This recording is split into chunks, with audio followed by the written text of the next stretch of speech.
what happens next? So, for example, Haji Hadiza, you mentioned that, you had to close down your shop. You essentially lost your source of income. So what did you do next? Was it a case of,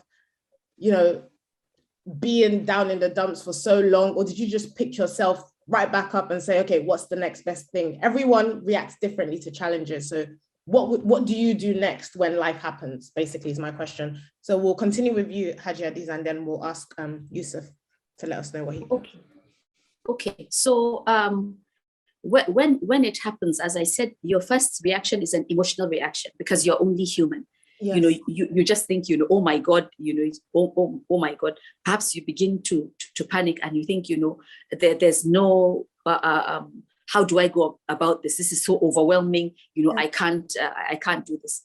Then, if you take a breath, because I say also, when things happen, it is to take that breath, because yeah. in taking those 10 breaths at least, it now allows that information to move to the side of your brain that begins to think, okay, so what do I need, to do now? It's to learn to prioritize. What are the things that are of priority right now? What are the skills that I have? What is it that I want to do going forward? So yeah. This is an opportunity to again, write on a clean slate. Mm-hmm. What are my goals now? Looking back at what happened, what do I take responsibility for? Could I have done things differently? Okay, so now is the opportunity to do things differently. What are the things, have a plan.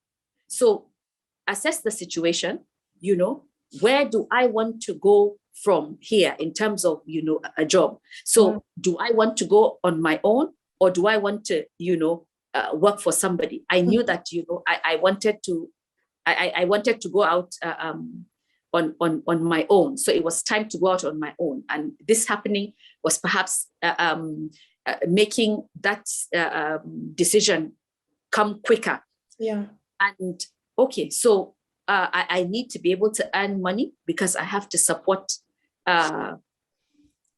my children, because their father passed away. So his passing away, the losing the job, having health, challenges, all happened, in close succession. So now, one does not have the luxury of wallowing in self-pity. Because if you say, why me? So who do you want this to happen to? Yeah. It happened to you for a reason. So what do I need to do? What are the skills that I can deploy now to get me, income that I need to take care of my children? How long can I stay without a job, living on income that I already that I already have? What are the skills that I want, to acquire? And it was to move in that direction, to start acquiring skills that would be relevant now in the 21st century. Yeah. And then what is it that I love to do? What is it that I want to make my profession now, as opposed to what I had been doing for all that all that time? And when it came to the loss of my child, I have 2 other children. So for me to wallow in thinking, oh my God, I've lost a child, I have two that are living, and that they need me as their mom, and I also need them as well. So it was to get back into having that relationship, to help each other, mm-hmm. to be able to go through these losses, their father, their brother, so and taking it one day at a time, mm-hmm. one day at a time. Because if you look beyond one day, it overwhelms you. Oh my God, we're not going to see them ever again. Or oh my God, what if I don't get a job? So just concentrate on living through today. Yeah. And then deal with tomorrow, when it comes. So what are the things that I'm going to do today, to take me towards, that goal that I want?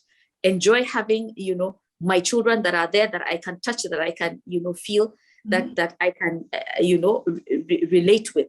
And obviously, the end of a marriage, it wasn't something that I was looking at, okay, I'm going to jump into. No, but it also gave me the opportunity to think, okay, so now if I'm going to get married again, what my considerations would be very different from the first time that I got married. Now, I'm a single mom. I have children, and I have been married before, so I know the things that are important and the things that are not important. So it's also giving me an opportunity to also write what it is that I want, this time round, and to take my time to actually, look at what is going to work for me and my children. Health-wise, I said to you, I was able, to recover, and thankfully it wasn't life-threatening that I thought it was. But to choose a healthy lifestyle now, so to eat properly, to make sure that I also exercise regularly, to take care of my mental health. Be aware that I have to be self-caring, be self-compassionate. What are the things that I enjoy doing that are for me, even if it is to soak my feet in warm water, even if it is to eat ice cream that I love. So what are those things that I would do for myself to uplift my spirit? Definitely. Thank you so much. I'm just so happy that you touched on mental health, because I just feel that when you face challenges, like I always say, it's easier for some people to bounce back than others. I really, really recommend, seeking therapy, seeking professional help. It's nothing to be ashamed of. I wish it's something I did much earlier on, because the problem is, the more challenges you face, the more it affects you, be it mentally or physically. And then it starts to build up. And then at some point you might just snap. So I feel as and when you are facing these challenges, please seek professional help if you can. And if you cannot, because of whatever reason, then 100% what Hadiza said, show yourself love, Yes. Take breaks, eat your favorite food, look after yourself, buy yourself something nice, go on walks. I think looking after your mental and physical health is so important after any calamity befalls you. Obviously it's secondary to turning back to Allah, but it's also very, very, very important. So it's interrelated, because Allah says that we are supposed to take care of ourselves, and we are not allowed to do things to harm us. So when mentally, when there's something wrong, it manifests itself physically, because some of the the symptoms that I was having after the loss, they couldn't find anything, but it was manifesting itself physically. So I had to go through also a series of health checks, but it was because of my mental state, the devastation, the sorrow, all the negativity. So mental health, very, very important. May Allah subhanahu wa ta'ala give us the best of mental, spiritual. I mean, thank you so much.